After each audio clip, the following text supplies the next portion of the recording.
Hello student, कैसे आप सभी लोग। उम्मीद करता हूं आप सभी अच्छे और स्वस्थ होंगे। मैं R L Chaturvedi, assistant professor of chemistry.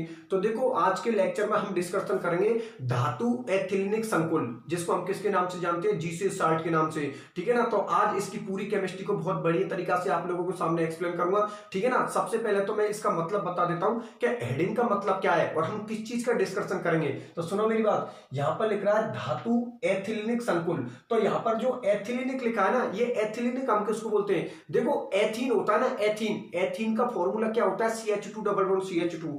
Ethene का फॉर्मूला क्या होता है, CH2 डबल बॉन्ड CH2। ये फॉर्मूला किसको होता है, एथीन का। ठीक है ना। तो एथीन तो इसका IUPAC नाम होता है, और जो हम एथिलीन बोलते हैं ना, एथिलीन इसका कॉमन नेम होता है। तो यहां पर लिख लिया ना एथिलीनिक, वो किसके लिए यूज कर रहे हैं हम, CH2 डबल बॉन्ड CH2 को, या किसके लिए यूज कर रहे हैं, एथीन के लिए। इसका कॉमन नेम क्या होता है, एथिलीन होता है। ठीक है ना। इसका कॉमन नेम क्या होता है, एथिलीन। तो मेरी बात आप लोग समझ में आ गई ना। मतलब ये एथीन मेटल के साथ कॉम्प्लेक्स का फॉर्मेशन करती है, और उस कॉम्प्लेक्स को हम किसके नाम से जानते हैं, जीसी साल्ट के नाम से। ठीक है ना। जीसी साल्ट का फॉर्मूला ये होता है आप लोगों का, ये जीसी साल्ट का फॉर्मूला होता है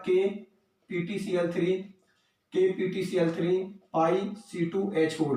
पाई इसलिए लिखा है क्योंकि आप लोगों को पता है कि मेटल यहां पर कोऑर्डिनेशन बॉन्ड का फॉर्मेशन करेगा। मेटल यहां पर बॉन्ड का फॉर्मेशन करेगा। ठीक है ना। किसके साथ बॉन्ड का फॉर्मेशन करेगा, पाई बॉन्ड के साथ। इसलिए मैंने यहां पर पाई भी लिख दिया। अगर आप चाहते हो कि सर हम तो यहां से पोटेशियम को बाहर निकालना चाहते हैं, तो कोई दिक्कत नहीं है, पोटेशियम को बाहर निकाल दो। आप लोगों को पता पोटेशियम पे कितना चार्ज होता है, प्लस के वन। अगर पोटेशियम को बाहर निकाल दोगे तो कॉमन सी बात है, कॉम्प्लेक्स पे माइनस के वन चार्ज आ जाएगा। तो इसको इस तरीका से भी लिख सकते हो, इस फॉर्मूला को। ठीक है ना। इस फॉर्मूले को आप इस तरीका से भी लिख सकते हो, PTCl3 पाई C2H4 और यहां पर लिख दो माइनस चार्ज। मेरी बात आप लोग समझ में आ गई ना। ये फॉर्मूला किसको होता है, जीसी लवण का या जीसी साल्ट का। इसको जीसी लवण बोल दो या फिर इसको जीसी लवण बोल दो, एक ही बात है। जीसी लवण बोल दो या जीसी लवण बोल दो। ठीक है ना। जीसी साल्ट बोल दो या जीसी साल्ट बोल दो, कोई फर्क नहीं पड़ता। आगे नहीं, मेरी बात समझ में। एग्जाम में क्वेश्चन जीसी लवण से आ जाए या जीसी लवण से आ जाए, आप लोग समझ जाना किसकी बात करने वाले हैं, धातु एथिलीन संकुल की। ठीक है ना। तो देखो सुनो, यहां पर मेटल की तरह तो काम कौन कर रहा है, प्लेटिनम। ठीक है ना। मेटल की तरह काम तो कौन कर रहा है, प्लेटिनम। और एथिलीनिक की तरह काम कौन कर रहा है, हमारा एथीन। ठीक है ना। बात समझ में आ गई। और यहां पर जो मेटल जुड़ी होती है ना, प्लेटिनम, वो कौन से बॉन्ड से जुड़ी होती है, पाई बॉन्ड से। जो अभी मैं आप लोगों के सामने इसकी स्ट्रक्चर को प्रदर्शित करूंगा, तो स्ट्रक्चर में आप लोगों को सब कुछ समझ में आ जाएगी।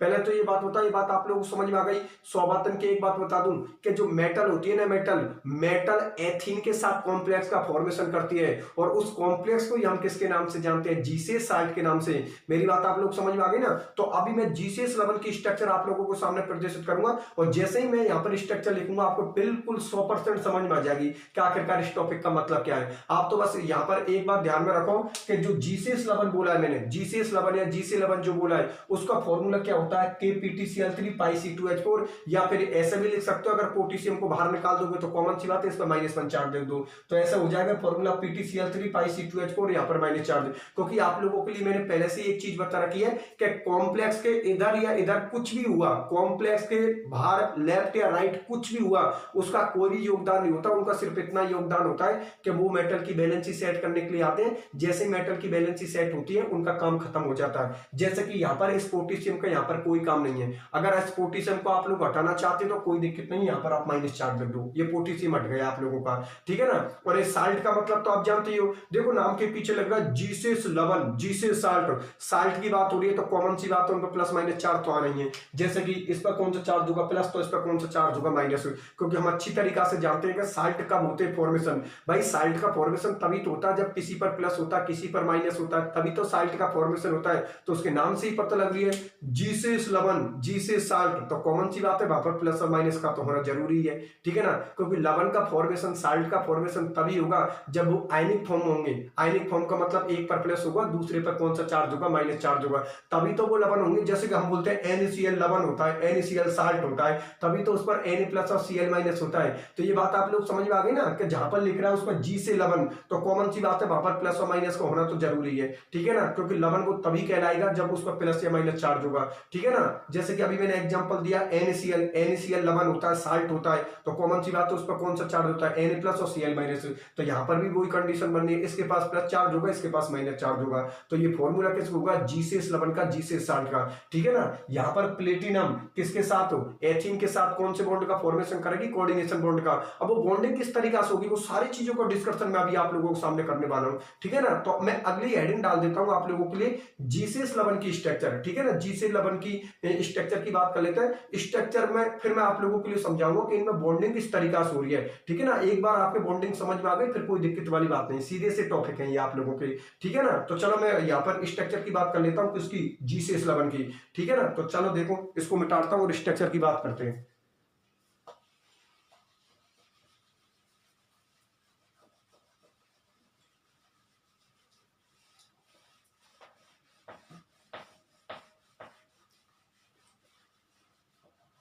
स्ट्रक्चर बना देता हूं फिर डिस्कशन करते हैं इस टॉपिक पर, ठीक है ना।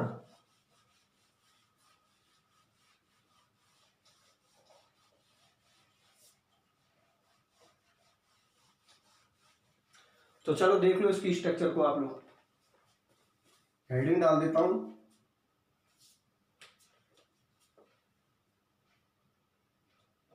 जीसीएस लवण की संरचना, लवण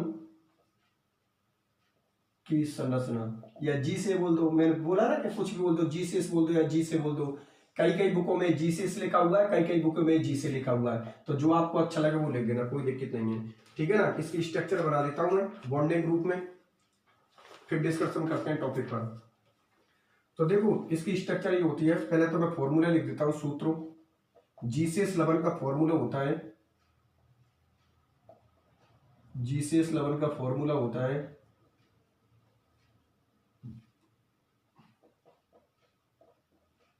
जीसीएस लवण, जीसीएस साल्ट, PtCl3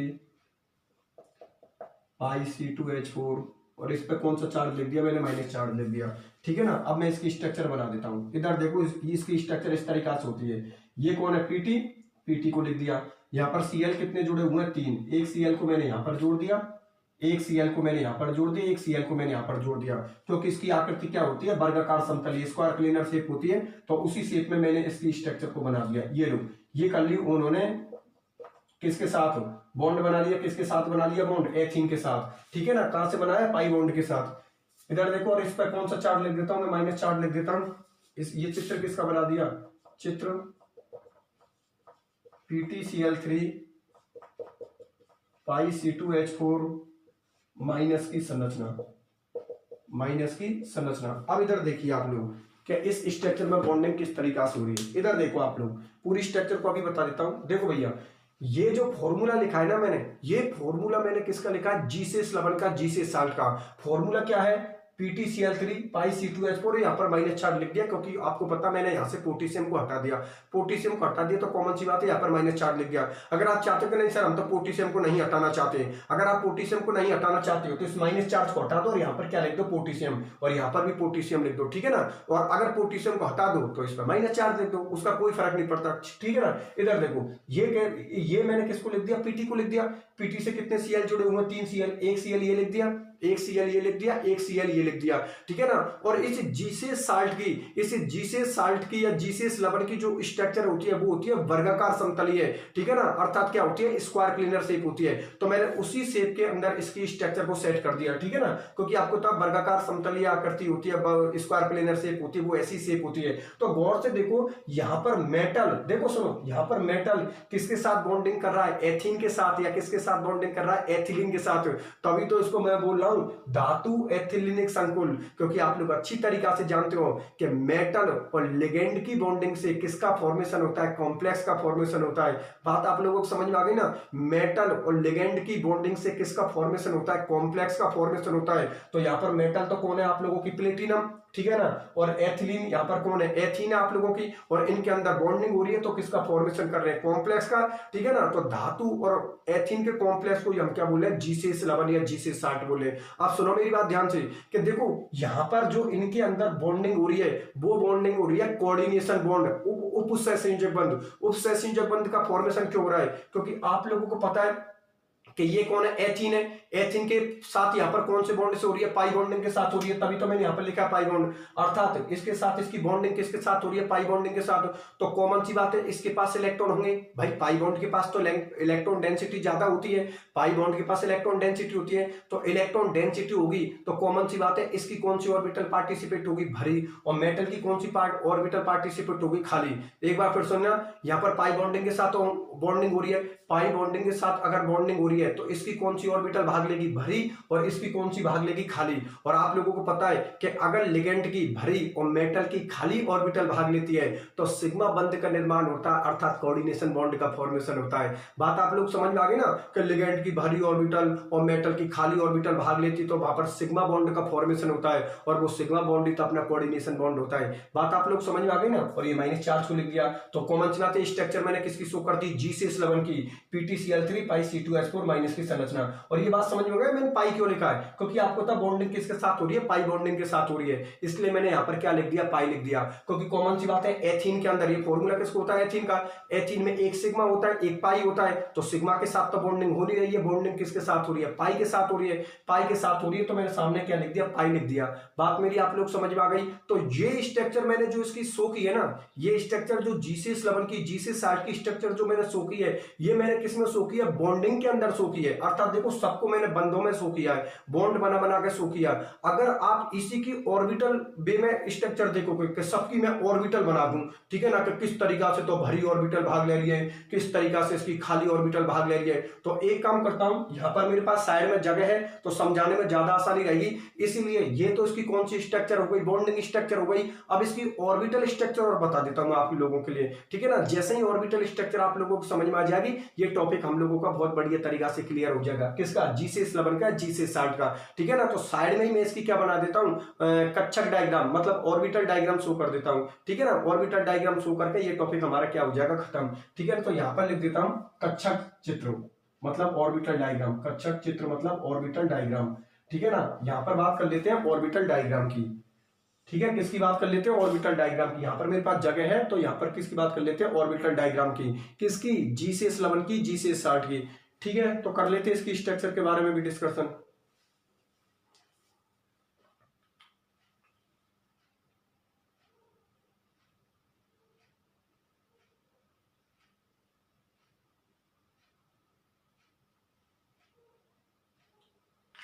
तो देखो मैं इसकी स्ट्रक्चर बना देता हूं एक बार, स्ट्रक्चर बनाने के बाद फिर टॉपिक पे एक्सप्लेन करेंगे कि टॉपिक में आखिरकार किस तरीका से बॉन्डिंग आ रही है ऑर्बिटल बेस में, ठीक है ना। तो स्ट्रक्चर को देख लो आप लोग, मैं स्ट्रक्चर बना देता हूं इसकी, यहाँ पे लिख दिया ऑर्बिटल डायग्राम। अब इधर देखो मैं स्ट्रक्चर एक बार बना देता हूं फिर डिस्कशन करेंगे।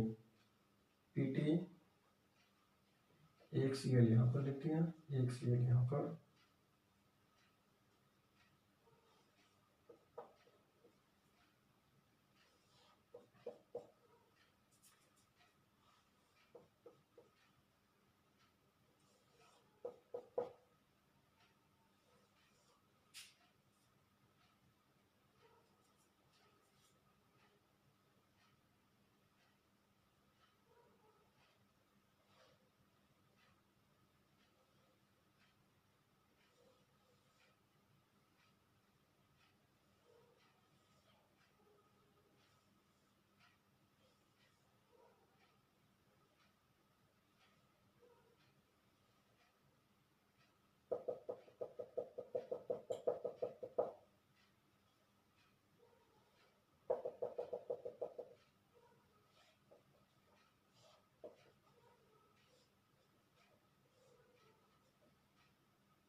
यहाँ पर ये डायग्राम बनाया मैंने, यहाँ पर लिख देता हूँ चित्र।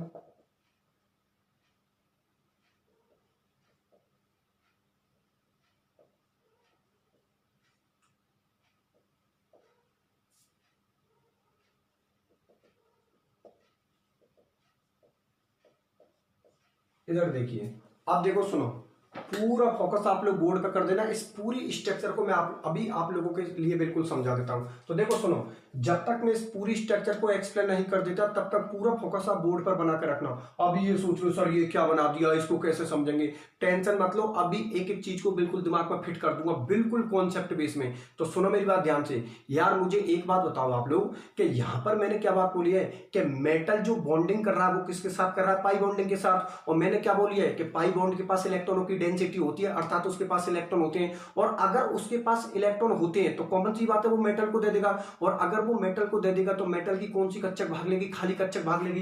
तभी तो देखो ये यहाँ पर डेंसिटी किसकी हो रही है, पाई बॉन्ड की डेंसिटी हो रही है। तो देखो पाई बॉन्ड से इलेक्ट्रॉन किसके लिए शिफ्ट हो रही है, मेटल की खाली ऑर्बिटलों में शिफ्ट हो रही है। और अगर मेटल की खाली ऑर्बिटलों में शिफ्ट हो रही है तो कॉमन सी बात है कौन से बॉन्ड का फॉर्मेशन हो रहा है, सिग्मा बॉन्ड का फॉर्मेशन हो रहा है। और ये सिग्मा बॉन्ड ही आप लोगों का कौन सा बॉन्ड होता है, कोऑर्डिनेशन बॉन्ड होता है। तभी तो मैंने यहाँ पर लिख रखा है कि मेटल की खाली ऑर्बिटल मतलब मेटल की वैकेंट ऑर्बिटल। बिल्कुल सही बात है, क्योंकि अगर लिगेंड यहां से इलेक्ट्रॉन को डोनेट मेटल के लिए करेगा तो कॉमन सी बात है मेटल की खाली कक्षक भाग लेगी, और अगर मेटल की खाली कक्षक भाग लेगी तो सिग्मा बॉन्ड का फॉर्मेशन होगा। देखो ये सिग्मा बॉन्ड का फॉर्मेशन कर रखा है, सिग्मा बॉन्ड का फॉर्मेशन होगा। और सिग्मा बॉन्ड ही आप लोगों का कौन होता है, कोऑर्डिनेशन बॉन्ड। क्योंकि आप लोगों को पता है कि मेटल और लिगेंड के बीच में जो पहला बॉन्ड बनता है वो सिग्मा बॉन्ड होता है, और जो पहला बॉन्ड बनता है उसको ही हम कौन सा बॉन्ड बोलते हैं, कोऑर्डिनेशन बॉन्ड बोलते हैं, अर्थात ऑब्सेसिव जगबंध बोलते हैं, जिनमें लिगेंड की कौन सी कक्षक भाग लेती है, भरी, और मेटल की कौन सी कक्षक भाग लेती है, खाली। अब आप लोगों को पता है कि एक बॉन्ड के फॉर्मेशन होने के बाद अगला बॉन्ड बनता है, वो कौन सा बॉन्ड बनता है, पाई बॉन्ड, जिसको हम बैक बॉन्डिंग बोलते हैं, पश्च बंधन बोलते हैं। तो सुनो मेरी बात ध्यान से, क्योंकि आप लोग पता है बैक बॉन्डिंग का फॉर्मेशन कब होता है, जब मेटल की कौन सी कक्षक भाग लेती है, भरी, और लिगेंड की कौन सी कक्षक भाग लेती है, खाली। तो देखो जब कोऑर्डिनेशन बॉन्ड का फॉर्मेशन हो जाता है तो अगली बॉन्डिंग आप लोगों की कौन सी होती है, बैक बॉन्डिंग, पश्च बंधन होता है। तो देखो यहां पर मेटल की कौन सी ऑर्बिटल भाग ले रही है, भरी। अब सुनो मेरी बात ध्यान से, ये आपको पता है डी ऑर्बिटल होती है, उसकी शेप कैसी होती है, डबल डंबल जैसी शेप होती है। तो देखो एक डंबल तो ये शो कर दिया मैंने, और एक डंबल मैंने ये शो कर दिया, ठीक है ना, एक डंबल तो ये शो कर दिया, एक डंबल एक शो कर दिया। क्योंकि मेटल की 5 डी ऑर्बिटल बनाने की तो मुझे कोई जरूरत नहीं है, क्योंकि कॉमन सी बात है अगर ओवरलैपिंग एक ऑर्बिटल के साथ शो होगी तो मैं 5 ऑर्बिटलों को क्यों बनाऊं। इसलिए मेटल की यहां पर मैंने एक ऑर्बिटल को शो कर दिया, और एक ऑर्बिटल कौन सी हो गई, उसकी डबल डंबल जैसी शेप होती है। एक डंबल आप लोगों का ये रहा, एक डंबल आप लोगों का ये रहा, और ये इसकी कौन सी है, भरी ऑर्बिटल।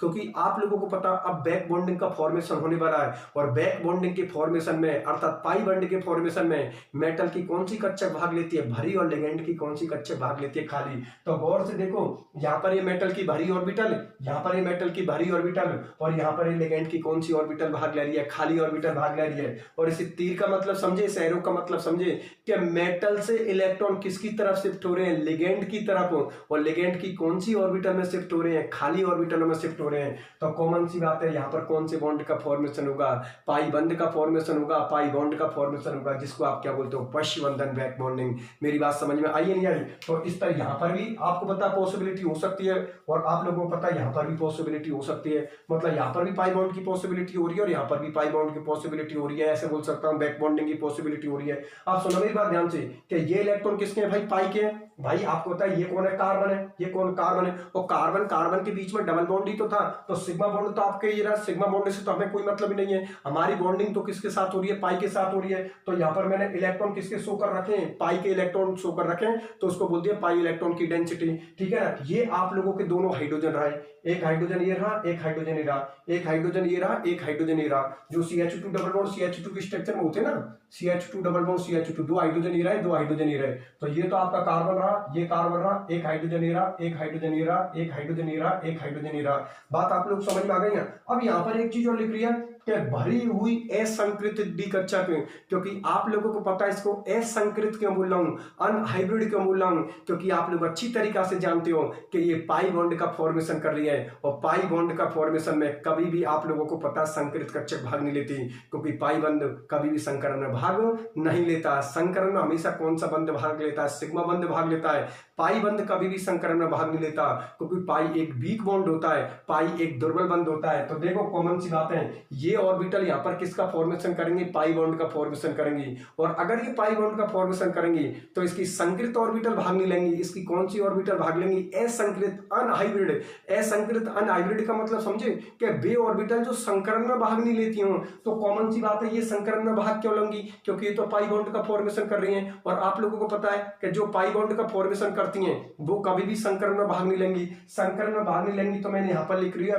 भरी हुई असंकृत डी कक्षक अनहाइब्रिड डी ऑर्बिटल। मेरी बात आप लोग समझ में आ गई ना कि असंकृत क्यों लिखा है, क्योंकि ये यहाँ पर पाई बॉन्ड का फॉर्मेशन कर रही है, और पाई बंध कभी भी संकरण में भाग नहीं लेता, इसलिए लिखा मैंने असंकृत अर्थात अनहाइब्रिड। पहले तो ये बात बता, ये बात आप लोग समझ में आ गई। तो देखो ये स्ट्रक्चर है ना, ये स्ट्रक्चर, इसी स्ट्रक्चर को, ये स्ट्रक्चर यहां पर मैंने किस में शो कर रखी है, बॉन्डिंग में शो कर रखी है, और इसी स्ट्रक्चर को अगर मैं ऑर्बिटल बेस में शो करूं तो ऑर्बिटल बेस में ये स्ट्रक्चर इस तरीका से बनेगी।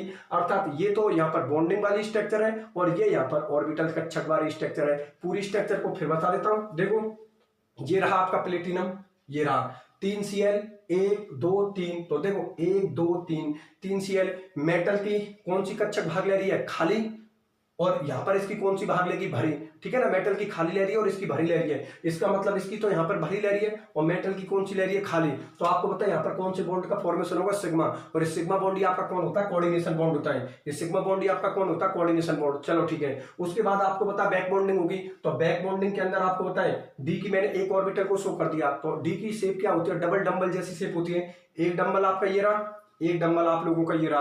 अब आपको पता है कि जब बैक बॉन्डिंग का फॉर्मेशन होता है तो मेटल की कौन सी कक्षक भाग लेती है, भरी। तो देखो इन ऑर्बिटलों को मैंने भर दिया और इन्होंने क्या कर दी, ओवरलैपिंग, अर्थात मेटल ने अपना इलेक्ट्रॉन किसके पास पहुंचा दिया, लिगेंड की खाली ऑर्बिटलों में। और कॉमन सी बात है कि जब मेटल की भरी ऑर्बिटल और लिगेंड की खाली ऑर्बिटल भाग लेती है तो कौन से बॉन्ड का फॉर्मेशन होता है, पाई बॉन्ड का फॉर्मेशन होता है। और उस पाई बॉन्ड को हम क्या बोलते हैं, बैक बॉन्डिंग पश्चबंधन। पश्चबंधन क्यों बोलते हैं, क्योंकि पहला बॉन्ड तो सिग्मा बन चुका है, तो सिग्मा के बाद ही तो पाई का फॉर्मेशन होगा, तभी तो उसको बोलते हैं पश्चबंधन बैक बॉन्डिंग, जिसकी केमिस्ट्री को हमने बहुत बढ़िया तरीका से पहले से पढ़ रखा है। ठीक है ना, तो पहले तो ये बात बताओ, ये पूरी स्ट्रक्चर आप लोगों को समझ में आ गई कि मैंने ये क्या कर दिया। ठीक है ना, ये कौन सी ऑर्बिटल है, खाली खाली pi star antibonding molecular orbital, खाली pi star antibonding molecular orbital है ये आप लोगों की।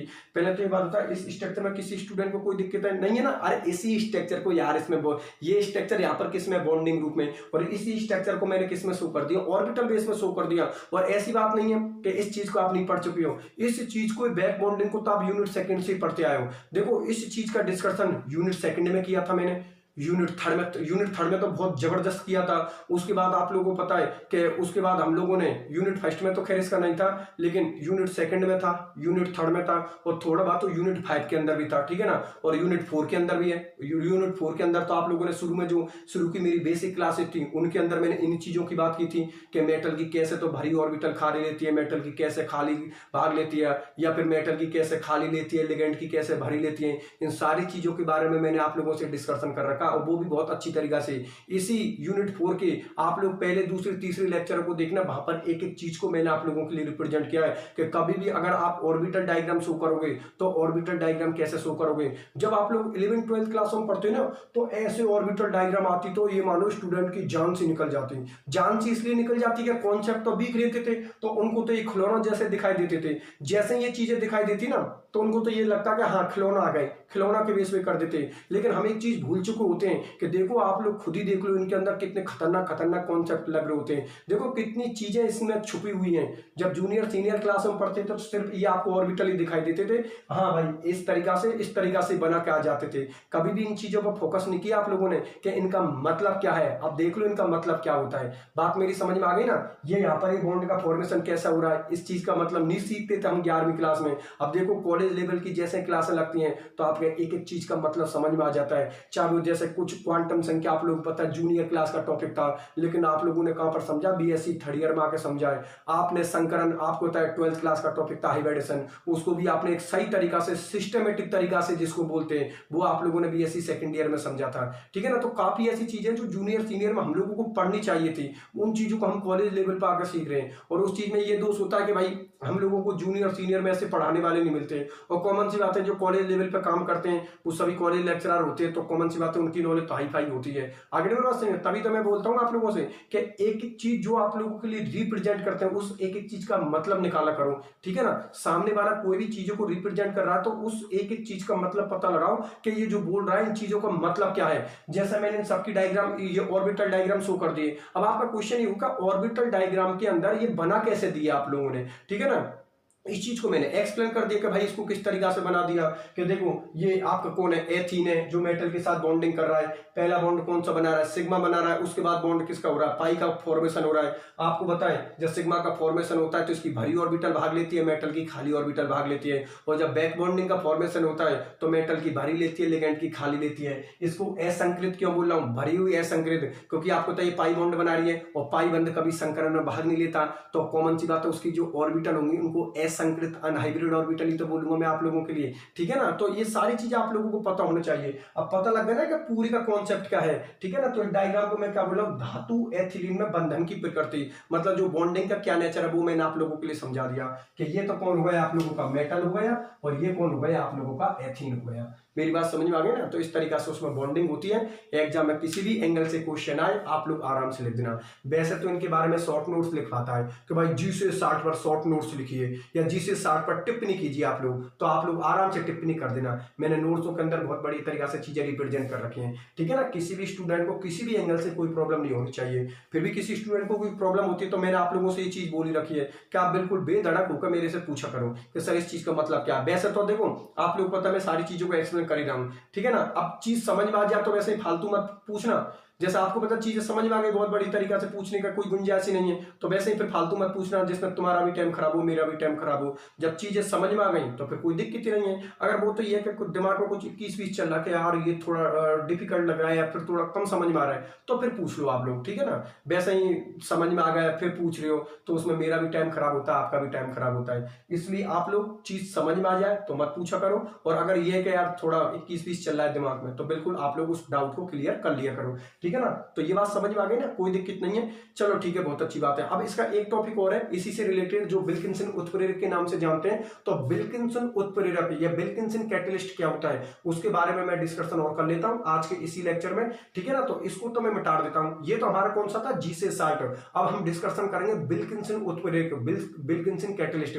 अभी विल्किंसन कैटलिस्ट क्या होता है उसका भी डिस्कशन आज के इसी लेक्चर में करूंगा, और आज के इसी लेक्चर में इसको मैं क्या करूंगा, खत्म करूंगा कि विल्किंसन कैटलिस्ट क्या होती है। ठीक है ना, उसके बाद फिर अगले टॉपिक पर डिस्कशन करेंगे। ठीक है, तो इसको तो मैं टाड़ देता हूं और डिस्कशन करते हैं विल्किंसन उत्प्रेरक अर्थात विल्किंसन कैटलिस्ट पर। चलो ठीक है, तो देख लो उसको भी आप लोग।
ठीक है, तो डिस्कशन करते हैं विल्किंसन उत्प्रेरक, विल्किंसन कैटलिस्ट।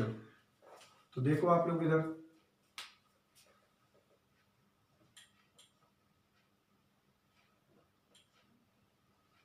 विल्किंसन उत्प्रेरक या विल्किंसन कैटलिस्ट, जिसको हम क्या बोलते हैं समांगी हाइड्रोजनीकरण। होमोजीनियस हाइड्रोजनेशन, हाइड्रोजनीकरण, ठीक है ना। इंग्लिश मीडियम वाले समांगी हाइड्रोजनीकरण को क्या बोलते हैं, होमोजीनियस हाइड्रोजनेशन, और इसको बोलते हैं विल्किंसन कैटलिस्ट, ठीक है ना। विल्किंसन कैटलिस्ट या विल्किंसन उत्प्रेरक, इस टॉपिक पर अब डिस्कशन करेंगे हम लोग। ये क्या काम आता है, ये कैटलिस्ट क्या काम नहीं आता, वो सारी चीजों का डिस्कशन अब मैं करूंगा आप लोगों से। इधर देखिए आप लोग, देखो यहाँ पर ये जो विल्किंसन उत्प्रेरक है ना, जिसको मैंने समांगी हाइड्रोजनीकरण या होमोजीनियस हाइड्रोजनेशन बोलते हैं, तो सबसे पहले तो मैं आप लोगों के लिए ये बता देता हूं कि जो विल्किंसन कैटलिस्ट होता है ना, ये विल्किंसन उत्प्रेरक होता है, ये किस काम में आता है। सबसे पहले तो उसका उपयोग ही देख लेते हैं कि आखिरकार ये किस काम में आता है, तो दिमाग में तस्वीर क्लियर हो जाएगी कहाँ यार, इससे रिलेटेड कुछ हम पढ़ने वाले हैं। तो सुनो मेरी बात ध्यान से, कि जो विल्किंसन कैटलिस्ट होता है ना, इसका उपयोग करते हैं एल्कीनों के हाइड्रोजनीकरण में। एल्कीनों का हाइड्रोजनीकरण का मतलब समझे ना आप लोग, कि जब एल्कीन की रिएक्शन हम हाइड्रोजन से करवाते हैं, तो वहां पर कैटलिस्ट यूज में लेते हैं। उस कैटलिस्ट कौन सा यूज में लेते हैं हम, विल्किंसन उत्प्रेरक, विल्किंसन कैटलिस्ट। मेरी बात आप लोग समझ में आ गई ना, एक बार फिर सुन लेना। ये जो विल्किंसन कैटलिस्ट होता है, इसका उपयोग हम किस में करते हैं, एल्कीनों के हाइड्रोजनीकरण में। मतलब जब एल्कीन की रिएक्शन हम हाइड्रोजन से करवाते हैं, तो वहां पर कैटलिस्ट के रूप में हम किसका यूज में लेते हैं, विल्किंसन उत्प्रेरक को, अर्थात विल्किंसन कैटलिस्ट को। मेरी बात आप लोग समझ में आ गई ना। जिसमें विल्किंसन कैटलिस्ट का आप बोलोगे सर इसका फॉर्मूला क्या होता है, तो फॉर्मूला भी लिख रहा हूं, टेंशन मत लो। विल्किंसन उत्प्रेरक का, विल्किंसन कैटलिस्ट का मैं फॉर्मूला भी लिख रहा हूं, उसकी स्ट्रक्चर भी बना रहा हूं, ठीक है ना। फिर उसके बाद मैं डिस्कशन करूंगा इसकी स्ट्रक्चर के बारे में, इसके फॉर्मूले के बारे में। तो सबसे पहले तो मैं इसका फॉर्मूला लिख देता हूं, फॉर्मूला लिखने के बाद उसकी स्ट्रक्चर भी बना देता हूं, ठीक है ना, जिससे कि ये भी टॉपिक हमारा खत्म हो जाएगा, थोड़ा बहुत इस पर भी डिस्कशन करते हैं। तो देखो जो विल्किंसन उत्प्रेरक होता है, विल्किंसन कैटलिस्ट होता है, उसका फॉर्मूला होता है RHCl PPH3 को होल थ्राइज, PPH3 को होल थ्राइज। ये फॉर्मूला किसका होता है, विल्किंसन उत्प्रेरक का। एक बार फिर देख लेना, विल्किंसन उत्प्रेरक होता है, विल्किंसन जो कैटलिस्ट होता है, उसका फॉर्मूला होता है RHCl PPH3 को होल थ्राइज, RHCl PPH3 को होल थ्राइज, जिसका IUPAC नाम अगर आप लोग बनाओगे तो नाम इस तरीका से बनेगा, क्लोरो 3 को क्या बोलते हैं, ट्रेस, ठीक है ना, chloro tris triphenylphosphine rhodium first, क्योंकि आरएच को हम क्या बोलते हैं, रोडियम, और ऑक्सीडेशन स्टेट इसकी कितनी है, प्लस के 1, तो फर्स्ट ही लिखूंगा। एक बार फिर सुन लो, ये आपका उदासीन लिगेंड होता है, ये आपका न्यूट्रल लिगेंड होता है, और न्यूट्रल लिगेंड पर चार्ज क्या होता है, 0 होता है।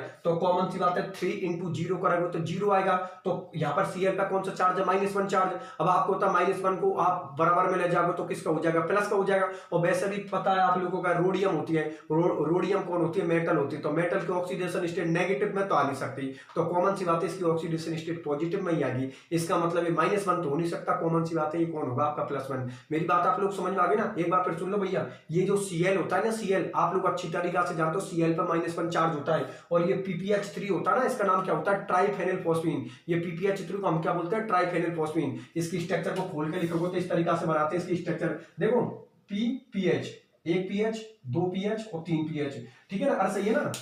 PPH3, P तो कौन होता है आपका, फास्फोरस हो गए, और PH किसको बोलते हैं, फेनिल ग्रुप को बोलते हैं, अर्थात बेंजीन को जोड़ दो। इसको इस तरीका से और भी खोल के लिखोगे ना, अब आप बोलोगे सर इसको और भी खोल दो, तो ये इसको और खोल के लिखूं तो देखो P, और यहां पर देखो मैंने वही बेंजीन बना दी, ये लो,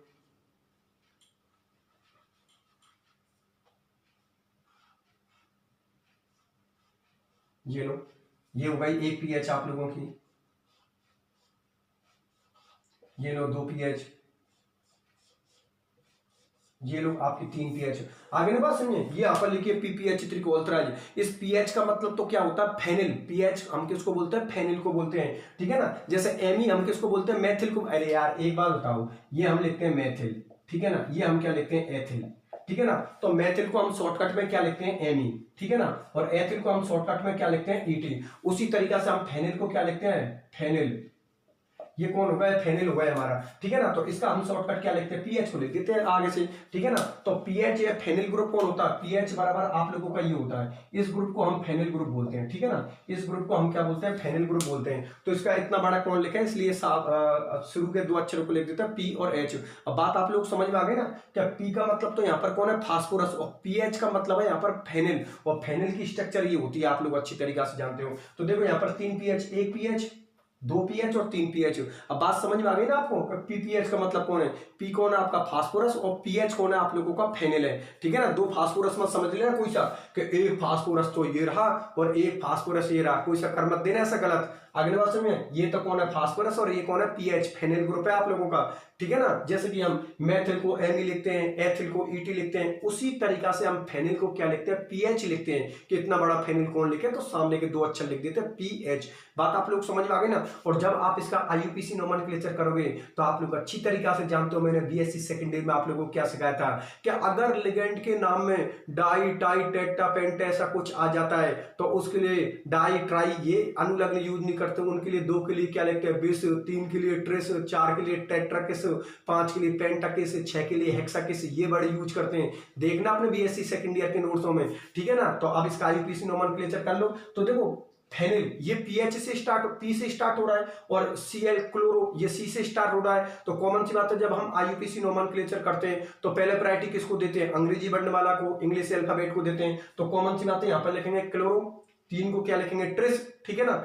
3 के लिए यहाँ ट्राई नहीं लिखेंगे, ध्यान रखना ट्राई नहीं लिखेंगे, क्योंकि ये आपका जो नोमेनक्लेचर है ये सेकंड टाइप का नोमेनक्लेचर है। लिखाया मैंने type first, type second, type third. तो टाइप सेकंड टाइप का ये नोमेनक्लेचर टाइप सेकंड में क्यों ले रहा हूं, क्योंकि लिगेंड के नाम में क्या आ रहा है, PPH3 triphenylphosphine, triphenylphosphine. Ligand के नाम में क्या आ रहा है, ट्राई, ट्राई आ रहा है। तो उसके लिए 3 के लिए क्या वर्ड यूज करोगे, ट्रिस यूज करोगे। और अगर 2 होता तो क्या लिखता, मैं बिस लिखता। आगे नहीं मेरी बात से समझ गए होंगे आप लोग क्या नोमेनक्लेचर मैंने किस तरीका से करवाया था आप लोगों के लिए। तो देखो क्लोरो, ट्रिस, ट्राईफेनिल फॉस्फीन, ठीक है ना, क्लोरो, ट्रिस, ट्राईफेनिल फॉस्फीन। फिर किसका लिखेंगे, मेटल का, रोडियम, और उसकी ऑक्सीडेशन स्टेट फर्स्ट।